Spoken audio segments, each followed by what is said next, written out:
phenomenal viewers, listeners, and supporters. I'm your host, Bree on a podcast, Bree Harris, and I am so excited to be here. If you're a new audience member, we are so grateful to have you. Welcome to another episode of Connected, where we discuss all things mental health, recovery, employment, and stories. Before we dive in, this episode is sponsored by Contra Costa Behavioral Health Services and John Muir. Today, we have a special guest, all the way from New York. Joining us is the Interim Managing Director of Strategic Growth at Fountain House, New York. Fountain House is the first clubhouse established in 1948, which is dedicated to supporting people living with mental illness. Through his work there, he has helped shape community-centered approach to workplace well-being. Before stepping into the world of strategic growth, he has spent years as a poetry and English professor. However, after becoming discouraged by the limitations of the tenure system, he decided to chart a new path, one that combined his passion for community and education. That journey led him to Fountain House, where he spent the last 7 years fostering collaborations through Fountain House United, which brings together different clubhouses to amplify their collective impact. Throughout his career, he has embraced the philosophy that the community will tell you what it needs. This belief has deeply shaped his approach to emotional wellness in the workplace, especially as it relates to building supportive, connected environments where people can truly thrive. Outside of his work, he's a self-proclaimed homebody who enjoys the simple joys of food, poetry, and writing. Today, we're talking about why emotional intelligence and emotional wellness are so crucial to our work environments and how organizations, whether big or small, can cultivate spaces that nurture both individual collective well-being. Welcome, Alex Baldassare. Wow. My gosh, that was an introduction. Yeah, we got to introduce you. You did a whole plane ride to come here and be with us. He's blushing. I should not be wearing jeans right now. This is too much. That was incredible. Thank you for having me today, Bree. You're welcome. That was probably the best intro I've ever done. I mean, that was the best intro I'm ever going to have in my life. So that's good that we got it. I'll send it to you, and then you can just send it to everybody else. By the way, you're this on the is podcast. me. This is me. Yeah, just I don't need a resume ever again. This is my resume. And I'm just gonna be with you all day. Watch the first 2 minutes of this. This is all you need to know. That's all you need to know. How are you doing? I'm doing great. How are you doing today? I'm good. This is going to be a fun episode. It's always going to be fun here at the clubhouse. Always. Alex seems like he's a good time. I'm a good time. The clubhouse is a good time. For sure. So for sure. We'll be here and talking about a little bit of emotional wellness and intelligence within the workplace and why it's so important. And it's especially important in the environment that we work in together. Oh, 100%. And so, like I said, Alex came all the way out here to come visit us. He is from Fountain House, New York, like I said in the introduction. Indeed. And so we're going to show him a good time, and hopefully, he gives us drop some gems. I'm going to try to drop at least one gem, a few stones, and then as soon as you guys are tired of me, I'm out of here. Good. 100%. Get out of here. No, I'm kidding. All right. So, Alex, can you tell us a little bit about Fountain House, New York's mission and how your work there aligns with promoting emotional wellness and mental health in the workplace? Yeah, for sure. So Fountain House, as you said before, the originator of the clubhouse model. Mm-hmm. So we're dedicated to promoting the recovery of folks living with serious mental illness across New York originally. Mm-hmm. And now since the pandemic, really dedicated to promoting those services across the United States. During that time, I was asked to head up a project, which was then known as the National Network, which has now come to known as Fountain House United, which is the reason why I'm here today, because Mental Health Connections is a proud founding partner of Fountain House United. And so it's just essentially expanding upon that mission and vision and making sure that folks living with serious mental illness anywhere in the United States can at the very least be aware of this incredible model, but in hope getting to a place where they could soon have supports in their own backyard. Right on. And I always say, I don't know why Clubhouse isn't a household name. It's like the best kept secret. We always talk about it. And I'm glad that you are also here to kind of help more clubhouses be integrated in California. 100%. If that's the correct saying. But yeah, be more integrated in California. There's so many on the East Coast. If you look on our directive, on Clubhouse International Directive, and you can see everywhere in the world. But we're kind of lacking over here on the West Coast. So Alex hopefully will be spearheading that and just kind of getting us all cultivated with that.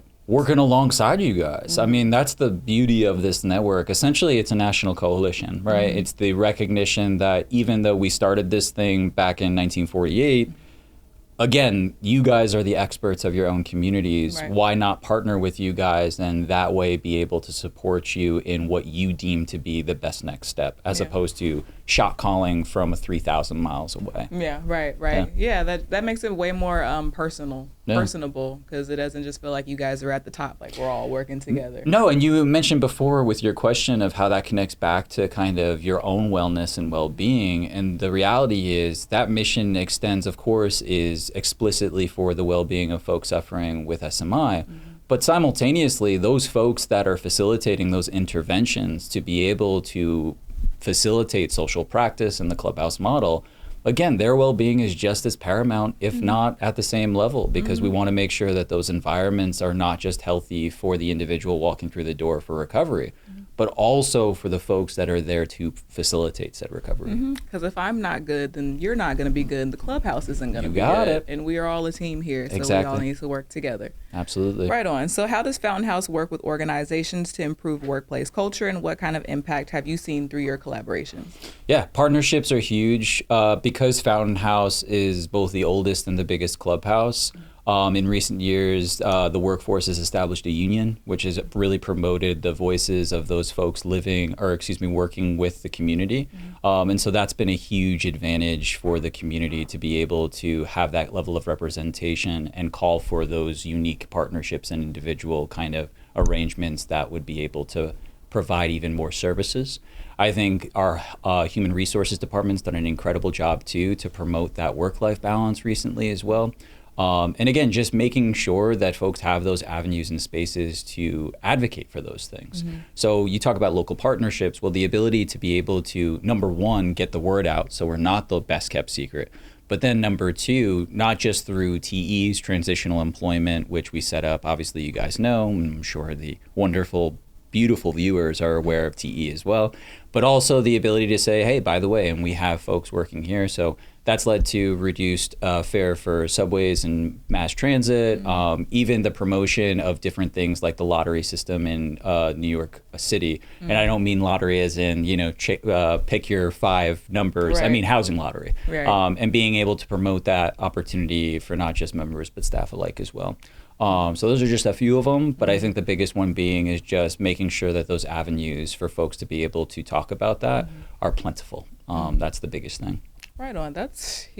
He's ready to be, in politics. Bro, and that's the second time someone said that to me this week, and I just want the record to show, no, I don't want to be part of politics. A political answer. No, I don't want to at all. That was a good answer, but and that's really cool. And every community is different. Every clubhouse is different. For sure. The demographics is different. So our day-to-day here is not going to look like New York's day-to-day or Alameda's day-to-day or Vallejo's day-to-day. Each community has its own needs. And so, like you said, they do like subway fares and housing lotteries and things of that nature. It just goes to show that you really have to be involved in knowing the things that people go through just to get to the clubhouse. Oh, 100%. And I think that that's the beauty of clubhouses too, right? We're just reflections of the communities that we exist in. And so to your point, yeah, you might not need, but we were just actually talking about it over lunch, how there's an opportunity or a program out there for reduced fare for the BART. That exists. That shouldn't just be exclusive to members, for staff too, if they need to get back and forth to the clubhouse or whatever it may be. But I think just making sure that we are being mindful and considerate and just aware of what those needs are of the community, that's where you're going to be able to get those supports that are absolutely necessary and needed for that unique community. So it does differ from place to place. And prime example, we have our annual holiday party tomorrow, which Alex will be a special guest in attending. But a lot of our members don't have transportation or means of transportation. And so we are shuttling people from the clubhouse to the party, because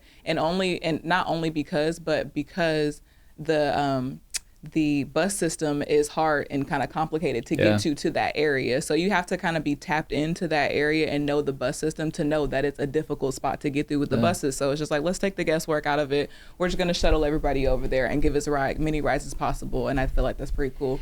Yeah, it also, not to give you guys too much shine here, but your social enterprise of your transportation program. I mean, that alone is part of the reason why we decided we wanted to establish this national network thing, because our belief was that the next best thing in the Clubhouse movement, but really in the mental health field and landscape, is out there. And it's not going to be from 47th Street just because we started at 48, or not back in 1948, 70 some odd years ago, but because people are listening to the needs of the communities that they serve. Yeah. And so from there, it just presented us with this golden opportunity to essentially just go out into the movement domestically here in the United States and say, hey, this is our kind of theory of change. We believe that we're stronger together. Would you guys be willing to take a chance on this, to do things like collect uniform data, to be able to have a shared policy and advocacy agenda? But the last one also being, are you guys willing to explore innovations? And innovation sometimes is a really scary word, especially within our movement. Yeah. But in reality, that is a response to someone expressing a need. And so for you guys with your transportation setup, that was the ability to be able to speak to a need that was identified by your own house, that now you guys are in a unique position to not just show off, but hopefully inspire others to do the same. Right. Right on. See, political answer. That's not bad. That's just true. That's just true. No, he knows his stuff, and you can tell he's really passionate about his job. I'm about it. I'm certain. I am. If I am, but anything, I am about this for sure. Me too. All right. So, how can leaders cultivate emotional intelligence? I'm gonna start that over because I don't know where my brain is today. I'm coming off a juice cleanse. Now, she is coming off a juice cleanse, and yesterday was burrito day. And so today was tikka masala day. Exactly. And there are vibes in the room. Okay, no, but how can leaders cultivate emotional intelligence within themselves, and why is it important for their growth and success in the workplace? Yeah, it's funny because this whole emotional intelligence thing in some circles is seen as like a hippy dippy, nice to have. Right. When in reality, it goes back to, again, mental health is a real thing, and emotional intelligence starts with yourself. Oddly enough, it's the awareness of not only how you're regulating your own emotions in the workplace, but also how you're able to understand and hopefully manage other people's emotions as well. And when I say manage, not manipulate. And I think that that's the biggest difference for a lot of folks when they think about emotional intelligence. They think, oh, well, I know the difference between happy and sad. And it's like, right, but when was the last time somebody asked you how you were doing and you didn't answer back with, I'm good, or I'm well, how are you? Right. And just really think about it and go, wait a second. You know, today I'm tired. Yeah. I'm feeling a certain kind of way. I am coming off a juice cleanse. I don't know what it is, but I'm a little bit irritable. You know, whatever it may be. Right. And folks think, oh, well, that's just going the extra mile. It's self-indulgent. When in reality, you ask about culture in the workplace too. Culture does, in many instances, start from the top. And so your workplace, especially if you're in a position of leadership, is going to be a reflection of how you approach the work. And especially with what we do in Clubhouse, where everything is side by side, it's just going to resonate that much more if you're not good. And so I think the biggest thing with emotional intelligence, especially within the Clubhouse space, is just that ability to be vulnerable and say, hey, this is where I'm at today. I'm at 50%. I can give you a full 50 though, and I'm going to give you my fullest 50% today. I'm going to need somebody to help me out with the next 50 though. Right. And that ability, especially within Clubhouse, to understand that folks are not just there, but are also going to be able to engage is not dissimilar to the elements of social practice we've talked about, like relationship development or engagement. It all goes back to the individual because we are communities of people. That's why it's important. And it isn't a nice to have, it is a need to have in the modern day workplace. And saying emotional intelligence sounds very loaded, sounds very heavy. And it doesn't have to be like that. Like you said, it's just about really being in tune with oneself and knowing, hey, I'm not okay today. One day I walked in, I told Billy, I said, today I chose sadness. He's like, don't do that. I was like, I'm sad, bro. Like, I don't know. It's just one of those days. Maybe in a couple minutes I'll be fine. Maybe after I have some coffee, I'll be cool. Maybe after lunch, I don't know. But today I chose sadness, and that's okay. And just being real with your coworkers and setting boundaries with the members too. Like sometimes some members can feel like their staff, they're here, they're very accessible, and we have moments for times where we can have coach time. Not coach time isn't, all the time. We have, if you have a member need, hey, let's take care of this in the morning. So just setting those boundaries and when we can do certain things one-on-one, and then when there's times that, hey, we need to get this done. I can't handle this right now. That's between 2 and 4, but so it doesn't feel like I'm always being pulled in so many different directions. And I love Clubhouse for that. And I love the fact of how structured it is, because it really does set the tone. 100%. And I think that's so well said. And just the boundary setting is a real thing. And again, I was very fortunate that before I've been in the position that I'm currently in with strategic growth, I was part of colleague training, and Fountain House is one of the Clubhouse International training bases. So I was training folks from around the world. And one of the top things that was asked by members and staff alike was, oh, well, how do I set my boundaries in the Clubhouse? Who do I give my phone number to and who I don't give my phone number to? And my response was always pretty straightforward, which is, well, have you worked anywhere else before? Be like, okay, yeah, I worked in a bank. And it's like, okay, Same thing. did you give your phone number to every person you worked with at the bank? And it was like, no, I would never. And it's like, okay, why would you do that at a Clubhouse? You might have given it to the teller that works next to you because you guys developed a rapport. That's no different than the Clubhouse space. I think to your point, though, sometimes the expectation is that you're always available for everything. And that's another really healthy boundary to set with folks, not to vent or put your own baggage on somebody else, especially if they're showing up to become well. That's the opposite of what I'm saying.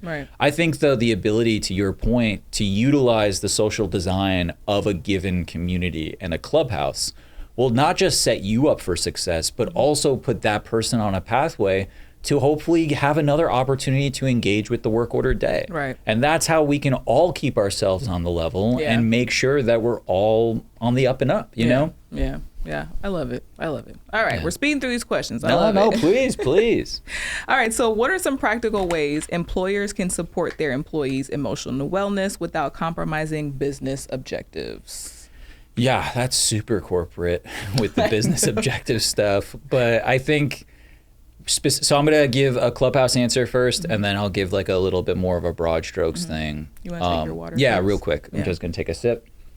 We can edit that out. And I was parched. Apologies. And give me a second, because now I have to screw on the top. This is going to be a disaster. This is how the studio lights on fire, by the way, because of a bottle of water in my hands. Anyway, so you're asking about how leaders can promote emotional intelligence in the workplace and make it so that it doesn't compromise our deliverables or objectives. Well, the first thing I think is the ability to cultivate those spaces. To ensure that folks from the jump, and I really do mean from the jump, meaning that if you're applying to a clubhouse, capturing it somewhere in the job description that as an employee of the clubhouse, you can have a right or an expectation to XYZ. And if that means work-life balance, something that's in there, if that means the ability to have a peer system where you're able to connect with a fellow colleague, or the ability to even have a navigator in the clubhouse to be able to walk you through the work order day. Because let's be honest, it becomes incredibly overwhelming if you're unfamiliar with this model. And to your point, too many people are. So then you enter into this magnificent world that we both love now. But you remember your first week, it's like the most overwhelming. It's like, oh my God, wait a second. So there's members. I'm in the kitchen today. I'm here, I'm there, I'm doing flowers. On my first day, I was doing mobile outreach. It's just like, what do you mean I'm working at CVS this afternoon? I'm not doing that. And it's like, yes, you are. You're covering a TE. That's what you're doing. But and I think, again, one of the things that there's a lot of room for growth and opportunity is capturing those scenarios from the outset. and learning as those different scenarios come your way. Because again, there's going to be a unique circumstance and situation that happens every day in our line of work. It's a pivot. Exactly. It is. What's your pivot, right? Yeah. I'd love, please, now you're speaking my language. But it's Billy said, I'm just here for the ride. Exactly. Earlier this week, he was like, I feel like I'm just here for the ride. Yeah, and you have to be. Exactly, you have to be, right? But the ability to also know that you have ability when you go to work, right? That's huge. Yeah. Like, that is a big deal. And it doesn't make the work life stagnant. It's always something going on, and it really helps with my ADHD. 100%. I don't have to just be here all the time. Exactly, and that's the beauty of a Clubhouse student. Now I feel like we're just selling Clubhouse to the world. It's like, know. and by the way, we are hiring. But truly, you're going to have an experience every single day that's unique. You're going to have a situation that comes your way that's challenging. And it's basically the ability to be able to establish an environment so that when those things do come your way, you don't feel like you're going to be crushed. Yeah. And I think that that's a big piece of this puzzle when we talk about emotional intelligence. But ultimately, too, it's being an active listener, making sure that you're always available to be able to hear your employees' needs or hear the member needs, right? And so in a lot of ways, it's not dissimilar to our approach with Clubhouse and social practice, but it just takes that extra level of intentionality to be able to say, okay, listen, you know, something that I've realized is that people are super burnt out. How should we address this as a community? Right. And giving people that forum to say, honestly, I think we should do X. I think we should do Y. Yeah. And be able to hear all those things. You might not be able to do everything. Nobody is ever able to be everything to everybody. Yeah. But that ability to make yourself available sometimes is a very necessary first step that folks overlook before even talking about, okay, how do I instill an emotionally intelligent environment? Right. All right, well, how about you start by listening? Yeah. That's it. Just start there. Close your mouth how and are open you your feeling? ears. Right? Yeah, Right. exactly. Admit how you've been and then see and judge it against how everything around you's been. So. Yeah. I had a conversation with our ED Tamara earlier this week, and she was just like, you know, I have a lot on my mind at all times, so if I don't just stop and say hi, then, you know, I apologize. And I'm like, no, you're really good at doing that. Yeah. And I feel like as women, or just as people in general, in the day and the age that we live in, we're always go, go, go, go, go, and our minds are kind of all the time. And so just to slow down and say, hey, how you doing?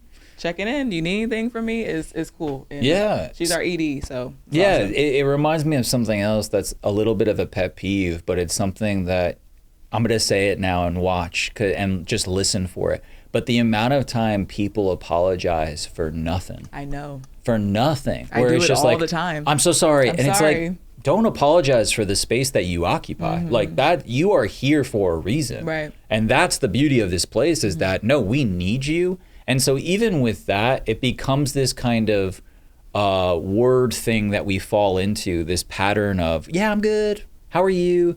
Oh, I'm sorry. It's like, wait a second. Like, how are you? Like, how's your kid? Yeah, you know, right, like right. those How's things. your mom doing? Exactly. Yeah. And not being How's your afraid. mom? And again, to be clear too, you don't have to be everybody's best friend. Right. In fact, one of the biggest misnomers of Clubhouse, especially for those folks that don't understand it, and then they walk through these doors and they're amazed, is that folks think that we're friending people into recovery. And that's not what we do.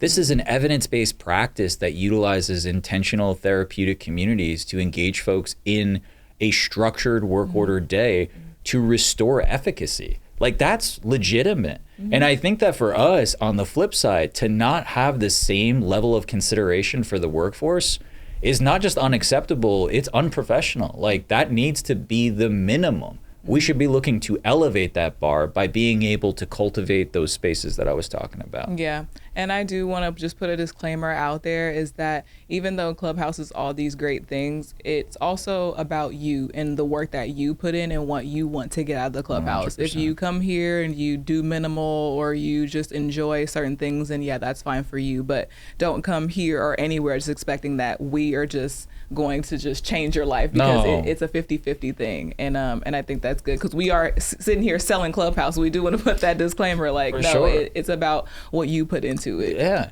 it's choice, right? I think one of the beauties of the work that I'm able to engage with every day now is just to see how folks employ their own agency and say yes to certain things, but also say no. And to your point, yeah, it's what you put into this thing. Yeah. Showing up is the first step, and that's the most important one. But after that, that's the journey. That's what it is. All right. So our last question to wrap it up. What's the impact of neglecting emotional wellness in the workplace? Are there any examples where business have suffered due to a lack of focus on emotional intelligence or emotional well-being? And anybody that you have worked with? That's kind of loaded. Oh my gosh. All right. This half an hour podcast is about to become 2 hours. No. I laugh, but it's just like, of course it negatively impacts the workplace. Yeah. Let's be honest. Let's put the workplace to the side. It affects your personal life. Like, that's the big thing that we're talking about, right? Like, everybody talks about work-life balance as if it's like, okay, it's this metric of X amount of hours, X amount. Man, it is how you wake up in the morning and how you engage with the rest of your day. And the ability to then go forward with that and actually sink your teeth into something you feel is meaningful, that's a way that you're able to remain not just connected to the work, but also to feel good about it. Now, again, we're very blessed, right? We get to do meaningful, heart-forward work, right? Yeah. But you talk about neglecting emotional intelligence, I don't know, a reduction in productivity, some of the negation of those OKRs and deliverables that we were talking about at the top. But in a clubhouse setting, the disruption of an entire community. We've all been in clubhouses before or on a unit where someone's in a foul mood and how that affects the entire house. Yeah. And I don't think that that's unique to us. I think this is the way that people go about their lives. And again, it's like how we brush our teeth every day when we wake up and we go to bed. We don't treat our minds that same way. Instead, we all doom scroll, we all get off work, we do this, we do that. We're in the matrix. That's exactly. On the internet. And then we go to bed, and then we wake up in the morning and we wonder why we feel bad. And it's like, well, maybe it's because we haven't been open, honest, and gracious with ourselves. That's why I did my juice cleanse. And that's why you did your juice cleanse. That's why it all comes back in the circle. The whole episode is actually about my juice cleanse. Exactly. That's what this pod has to be called, the juice cleanse episode, because that's what this is. But in truth, I mean, just with some level of specificity, I had a longtime friend that was working with Clubhouse, and again, someone who I'm still deeply, deeply connected to. And I could tell, oh my God, Brie, like 4 years ago, that this person was spent. And they were still grinding, and they were wondering, why not this and why not that? And whenever we would talk, I would try to drill in a little bit deeper beyond just what was the gossip on the floor in the house or something like that, where it's like, no, but how are you doing? And what does your off time look like?